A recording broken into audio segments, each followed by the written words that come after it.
ఈనాడు 2 సంవత్సరాల విజయోత్సవ సభలు జరుపుకోవాలని మంత్రివర్గ సహచరులు నిర్ణయించినప్పుడు మొట్టమొదటి కార్యక్రమాన్ని మహబూబ్నగర్ జిల్లా మక్తల్ శాసనసభ నియోజకవర్గం నుంచి ప్రారంభించుకోవాలి.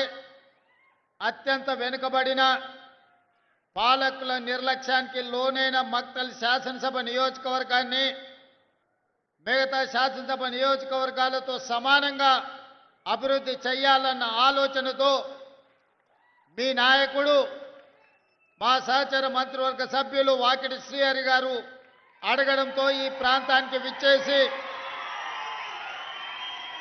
నిజమే కదా ఇన్నాళ్ళు కోన్ పూచేగా మక్తల్ అని మాట నానుడిని కాదని సబ్ కుచ్ పూచేగా సబ్ కుచ్ ఆయేగా మక్తల్ అని చెప్పి ఈనాడు మీ అందరి సమక్షంలో 2వ సంవత్సర విజయోత్సవ సభల్ని మక్తల్ నుంచి ప్రారంభించుకోవడం నాకు చాలా సంతోషాన్ని కలిగించింది. మిత్రులారా, ఉమ్మడి రాష్ట్రంలో చూసినాం, ప్రత్యేక తెలంగాణలో చూసినాం. ఎవరు ఉన్నా ఎవరు వచ్చినా ఎన్నికలప్పుడు ఎమ్మెల్యేలను గెలిపించండి, మేము అధికారంలో ఉంటాం, అధికార దర్పాన్ని ఎలగబెడతామని అడిగినోళ్ళే. కానీ మన మక్తల్, నారాయణపేట, కొడంగల్ ప్రాంతాలకు నీళ్లు కానీ నిధులు ఇవ్వాలి అని, అధికారాన్ని పంచాలి అని ఏనాడు కూడా ఆలోచన చేయలే. ఇవాళ 2023 డిసెంబర్ 7 తారీఖు నాడు ప్రజాప్రభుత్వం ఇందిరమ్మ పాలన అధికారాన్ని చేపట్టడానికి ఉమ్మడి పాలమూరు జిల్లా నుంచి మీరు ఆశీర్వదించి 12 మంది శాసనసభ్యులను నాకు తోడుగా అండగా నిలబడి అత్యంత సామాన్య కుటుంబాల నుంచి వచ్చిన వాళ్ళను మీరు ఎమ్మెల్యేలుగా హైదరాబాద్కు పంపించడం జరిగింది. 12 మంది సోదరులను ఒక బలగంగా, ఒక బంధువులుగా ఈ ప్రాంతం నుంచి మీరు నాకు అండగా నిలబడడానికి అందించడంతో తెలంగాణ రాష్ట్రానికి 2వ ముఖ్యమంత్రిగా ఈనాడు పార్టీ ప్రజలు ఆశీర్వదిస్తే, ఆనాడు నిజాం నవాబుల నుంచి, నిజాం సర్కార్ నుంచి స్వతంత్రం వచ్చి మొట్టమొదటి హైదరాబాదు రాష్ట్రం ఏర్పడ్డప్పుడు మన పాలమూరు బిడ్డ బూరుగుల రామకృష్ణారావు గారు మొట్టమొదటి ముఖ్యమంత్రిగా బాధ్యతలు చేపట్టిండు. ఆనాటి నుంచి ఈనాటి వరకు 75 సంవత్సరాలలో మన పాలమూరు జిల్లాకు మళ్ళీ ముఖ్యమంత్రి అవకాశం రాలే. ఎవరు ఈ ప్రాంతానికి మంత్రులైనా ఆ ముఖ్యమంత్రుల చెప్పు చేతల్లో కట్టు బానిసలుగా కొనసాగడం వల్ల మన జిల్లా అభివృద్ధి కార్యక్రమాలు జరగలేదు. వలసలు వెళ్ళే ఈ జిల్లా తట్ట పని, పార పని, మట్టి పని కోసం ఇతర రాష్ట్రాలు, ఇతర దేశాలకు బ్రతకడానికి వలస వెళుతున్న మన కష్టాలను, మన కన్నీళ్లను తూర్చడానికి ఎవరు బాధ్యత తీసుకోలే. అందుకే ఈనాడు ఈ పాలమూరు జిల్లా చైతన్యమై మీరందరూ కలిసికట్టుగా ఈ ప్రాంతం నుంచి 12 మంది శాసనసభ్యులను ఎన్నుకొని నిండు మనసుతో ఆశీర్వదించడంతో ఈనాడు తెలంగాణ రాష్ట్రానికి నాయకత్వం వహించి తెలంగాణ రాష్ట్రానికి 2వ ముఖ్యమంత్రిగా ఈ పాలమూరు బిడ్డ, ఒక రైతు బిడ్డ, మీ సోదరుడు, మీతో పాటే ఉండి మీతో పాటే పెరిగి ఒక జడ్పీటీసీగా, ఎమ్మెల్సీగా, ఎమ్మెల్యేగా, ఎంపీగా, కాంగ్రెస్ పార్టీ అధ్యక్షుడిగా ఈనాడు తెలంగాణ రాష్ట్ర ముఖ్యమంత్రిగా మీ ముందు నిలబడ్డాడంటే మీరు నిండు మనసుతో ఆశీర్వదించి, పాలమూరు గడ్డ ప్రేమిస్తే ప్రాణం ఇస్తుంది, మోసగిస్తే పాతాళానికి తొక్కుతుంది అని నిరూపించిండ్రు. నేనెందుకు ఈ మాట చెబుతున్నా అంటే 2009లో ఒక ఆయన తెలంగాణ ఉద్యమం బలపడాలి, తెలంగాణ రాష్ట్రం రావాలి అనంటే ఈ ప్రాంతం నుంచి పార్లమెంటుకు వెళ్ళాలి అని వలస వచ్చి మనల్ని అడిగిండు. వలస వెళ్ళే మనకు వలసల బాధలు తెలుసు. అందుకే వలస వచ్చిన తెలంగాణ సమస్య తెలంగాణ రాష్ట్ర సాధనతోనే పరిష్కారం అవుతుంది. తెలంగాణ రాష్ట్రం వస్తే మా కల్వకుర్తి, ఎత్తిపోతల, మా జూరాల, మా నెట్టంపాడు, మా కోయిల్ సాగరు, మా భీమా, మా పాలమూరు రంగారెడ్డి ఎత్తిపోతల పథకాలు పూర్తయితే మా జిల్లాలో లక్షలాది ఎకరాలకు నీరు పారుతుంది, పచ్చని పంటలు పండుతాయి, మా జీవితాలలో వెలుగులు వస్తాయి అని ఆశించి ఆనాడు ఆశీర్వదించినాం. ఆనాడు అండగా నిలబడ్డాం.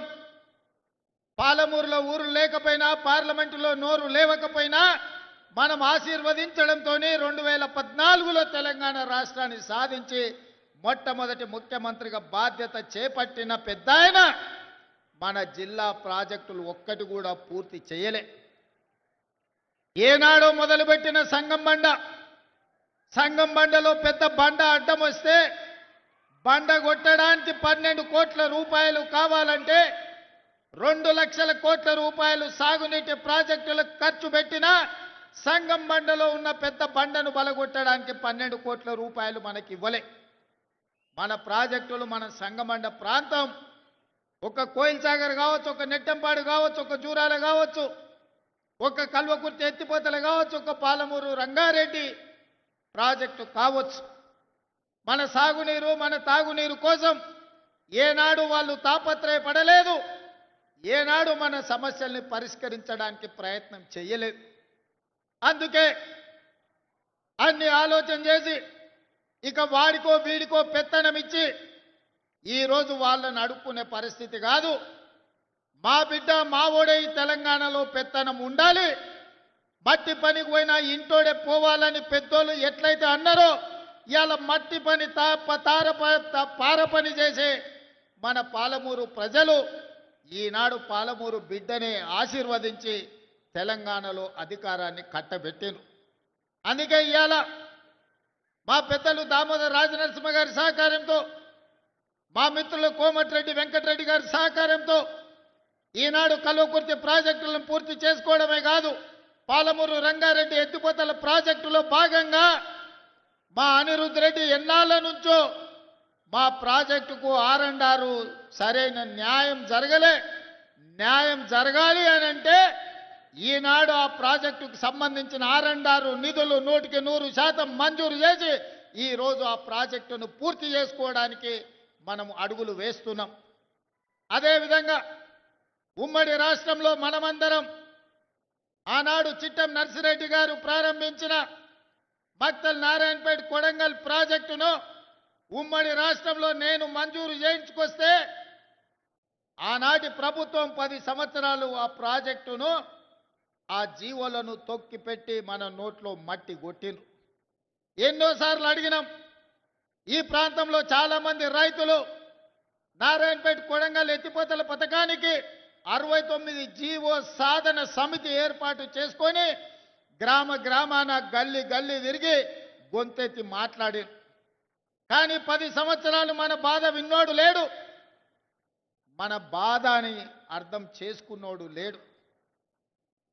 మళ్ళా 10 ఏళ్ళు నిర్లక్ష్యానికి లోనైన నారాయణపేట కొడంగల్ ఎత్తిపోతల పథకాన్ని ప్రభుత్వం వచ్చిన ఎంబడే పనులు ప్రారంభించాలని టెండర్లకు అనుమతులు ఇచ్చి, టెండర్లు పిలిస్తే కుట్రలు చేసి కోర్టులో కేసేసి సంవత్సరన్నర ప్రాజెక్టును ఆపినరు.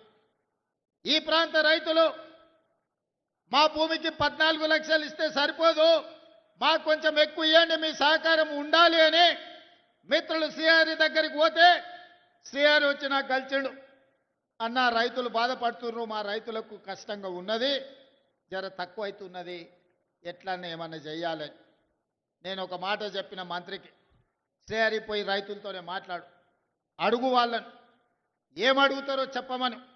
అడిగింది ఇద్దామని చెప్పిన. అన్న 19-20 లక్షలు ఇస్తే చాలన్నారు. 19 కాదు, ఎకరాకి 20 లక్షల ప్రకారం ఇద్దాము, ఏ రైతు కూడా నష్టం జరగనియొద్దు అంటే మా శ్రీహరి గారు పోయి రైతులతో కూర్చొని మాట్లాడి 96% రైతులను ఒప్పించి భారతదేశ చరిత్రలోనే సొంత భూమిని కన్న తల్లిలాగా భావించే మా రైతులు 96% మేము భూమి ఇస్తున్నామని సంతకాలు పెట్టి కాగితాలు ఇస్తే మొన్నటి కేబినెట్లో ఎకరాకి 20 లక్షల రూపాయల ఇవాళ నష్టపరిహారం మక్తల్ నారాయణపేట కొడంగల్ ప్రాజెక్టుకు మనం మంజూరు చేసుకున్నాం. దాదాపుగా 5,000 కోట్ల రూపాయలతోటి 1,15,000 ఎకరాలకు కృష్ణానదిలో నికర జలాలను వాడుకొని మన పక్క నుంచే నీళ్లు పోతున్నా మన భూములు ఎడారిగా మారి ఎండిపోతుంటే ఈ 75 సంవత్సరాల ప్రజాస్వామ్యంలో మనకు నీళ్ళు ఇవ్వాలన్న ఆలోచన చేయలే. అందుకే ఈనాడు రైతులను కష్టపెట్టకుండా రైతులకు నష్ట పరిహారాన్ని వాళ్ళు అడిగినంత ఇచ్చి ఈనాడు భూసేకరణ చేసి పనులు ప్రారంభించుకుంటున్నాం. నాకు నిజంగా జీవితంలో ఒక గొప్ప సంతోషకరమైన వార్త, మక్తల్ నారాయణపేట కొడంగల్ ఎత్తిపోతల పథకాన్ని ఇక పనులు మొదలు పెట్టుకోబోతున్నాం. నేను మా రైతాంగ సోదరులకు ఒక మాట చెప్పదలుచుకున్నా. కుట్రలు చేసేటోడు ఉంటాడు, కాళ్ళలో కట్టెలు పెట్టేటోడు ఉంటాడు, నల్లి కుట్లోళ్ళు ఉంటారు, నల్లి కుట్టినట్టే కుట్టి మంచంలో దాచుకుంటారు. మనం ఇప్పుడు గిన చేసుకోకపోతే ఇక జీవితంలో ఎన్నడూ రాదు. 2014 నాడు వచ్చిన 69 జీవో 2024 వరకు అది ఎక్కడనో పాతాళానికి తొక్కివేయబడ్డది. మళ్ళీ మనకు అవకాశం వస్తేనే తెర మీదకి వచ్చింది. ఈనాడు 69 జీవో ద్వారా మక్తల్ నారాయణపేట కొడంగల్ నియోజకవర్గానికి నీళ్లు తెచ్చుకునే అవకాశం వచ్చింది.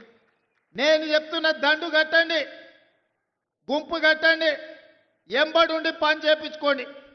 ఎవడన్నా కాంట్రాక్టర్ అధికారు రాత్రి పగళ్ళు రోజుకి 24 గంటలు 2 సంవత్సరాలలో ఈ ప్రాజెక్టును పూర్తి చేయకపోతే ఈపు విమాన మోత మోగుతుందని మా యువకులు దండు కట్టి మక్తల్ నారాయణపేట కొడంగల్ ప్రాజెక్టును పూర్తి చేయించుకోండి.